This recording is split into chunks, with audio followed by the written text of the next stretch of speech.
Hello friends, again welcome back on my YouTube channel Ranju Classes of English Literature. Friends, today I am going to discuss about some major similarities and differences between Aristotle and Plato. So let's get started. So friends, सबसे पहले हम introduction देखेंगे, ठीक है।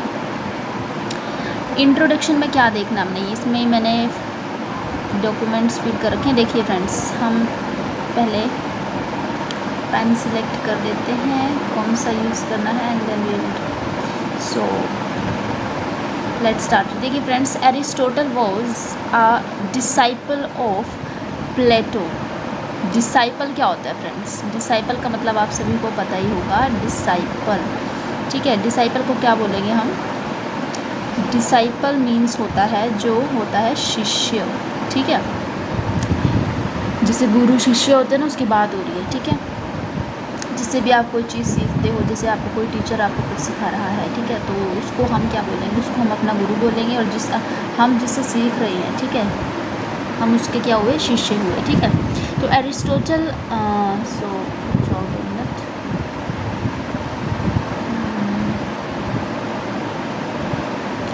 Aristotle was a disciple of Plato, but he disagreed with some of Plato's contentions. कहते हैं कि Aristotle जो था वो डिसाइपल था, शिष्य था। किसका? डिसाइपल ऑफ प्लेटो, प्लेटो का शिष्य था। But he disagreed with some of Plato's contention, मतलब वो कहीं ना कहीं प्लेटो के कुछ कंटेंशन से डिसएग्री करता था कहीं ना कहीं। The Poetics is quite correctly considered to be a covert answer to Plato's charges against poetry. Plato had declared poetry to be a mother of lies. Plato ने क्या कहा? Plato had declared poetry to be mother of lies. Aristotle set out to prove that it was not so. ऐसा नहीं है। At the same time, while the originality of Aristotle cannot be denied, his debt to Plato has also to be acknowledged. ठीक है। Indeed, Aristotle takes several hints from his masters, elaborates them and modified them to create his own theories.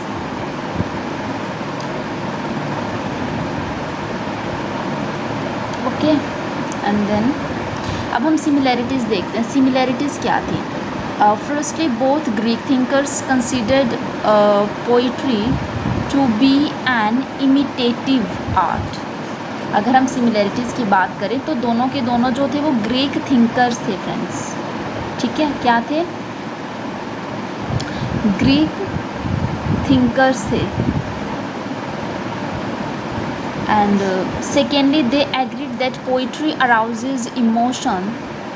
कहते हैं कि poetry जो है वो emotions को arouses करती है, ठीक है। पोइट्री के थ्रू कोई पोइट जो है वो अपने इमोशंस को हम कह सकते हैं बयां कर सकता है या शो कर सकता है किसी भी कंटेक्स्ट में। Thirdly, that poetry produces pleasure. And fourthly, that poetry has an effect on the human personality. They also looked at poetry from a utilitarian perspective. Utilitarian perspective से वो देखते थे पोइट्री को। अब हम इनकी कुछ सिमिलैरिटीज़ देखिए। अब हम जानेंगे इनके डिफरेंसेस के बारे में। सो डिफरेंसेस क्या है? One may wonder how there can be any differences between Plato and Aristotle when in so many basic things they agree. अगर कोई आश्चर्य वाली बात, अगर कोई सोचे कि दोनों में क्या डिफरेंस हो सकता है, जब दोनों में मतलब बेसिक से सिमिलैरिटीज़ अगर हमने देखी उनमें, तो उनमें देखने को मिल गया दोनों में, तो हम कैसे सोच सकते हैं इन दोनों में इनकी मतलब सोचने के तरीके में किस तरह से डिफरेंसेस हैं, ठीक है। तो but in fact they differed widely in their conclusions because they differed greatly in their approach and objectives. In all the views listed above, Plato made conclusions derogatory to poetry while Aristotle defended it. First देखते हैं point इन्होंने क्या कहा है।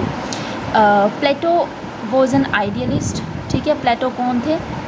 प्लेटो जो थे वो एक आइडियलिस्ट थे who set out reshape human life, while Aristotle was a realist.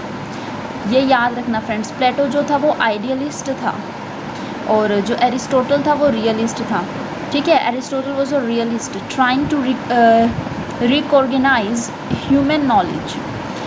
Plato believed the idea to be real and the phenomenal world to be a shadow of idea and therefore unreal.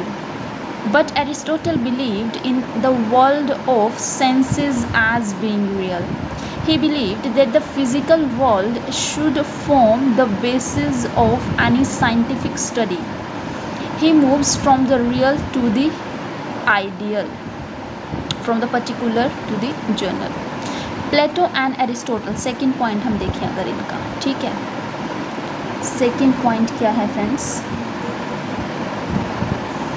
Plato and Aristotle were different by temperament on account of one being an idealist and the other realist. Aristotle preferred observations and analysis, the tools of scientists by which he could arrive at the conclusions. Coming after Plato and possessing a scientific mind, Aristotle is more comprehensive and systematic than his master. Master कौन था friends, उनके जो teacher थे कौन थे, प्लेटो थे। Aristotle जो था वो उनका शिष्य था, डिसाइपल था प्लेटो का। He has a passion of classification. Aristotle's answers to Plato on poetry, Aristotle का आंसर था प्लेटो की पोइट्री को लेकर के, मतलब Aristotle answers to Plato on poetry, poetry पर आंसर दिया है प्लेटो को। उन्होंने क्या कहा है हम देखते हैं। Through Plato though Plato use the word imitation for poetry, he did so in a derogatory sense. Aristotle too considered poetry as imitation but interpreted it as creative process. Plato considered imitation as mere mimicry. Aristotle widens its scope and insists that it can never be mere mimicry but has to possess the basic essence of truth. Thus, a poet is greater than a philosopher or historian, for he creates something new by imitating reality, and within reality there are also emotions. ये कहा है इन्होंने। And while Plato compared, प्लेटो किससे compare करता है poetry को, Plato देखते हैं friends. While Plato compare poetry with painting, Plato जो है पोइट्री को पेंटिंग से कंपेयर करते हैं। Aristotle compares it to music, और जबकि एरिस्टोटल जी जो हैं हमारे, ठीक है, कौन भला, एरिस्टोटल, वो पोइट्री को Aristotle compares it to be music, वो उसको म्यूज़िक से कंपेयर करते हैं। It is thus that Aristotle successfully refutes Plato's charge of poetry imitating mere externalities for like music. Poetry captures the soul or essence of experience, internal as well as external. Plato considered poetry to be a copy of nature's as it is. Plato consider करते हैं poetry को copy करके लिखना, मतलब copy of nature's as it is. Aristotle gives it the scope of being concerned with what ought to be or what can be. Thus, poetry idealizes the reality. Plato condemns the very fact that poetry arouses emotions. He considers these emotions to be bad for humanity and hence to be curbed if not avoided. Aristotle, however, insists that these emotions should find expression, a saner view than Plato's. Plato regarded poetry to have a bad influence morally, intellectually, and emotionally. But Aristotle proves that in all these respects, poetry is to be praised for its good and healthy influence. His theory of catharsis tries to show that the effect of poetry can be healthy.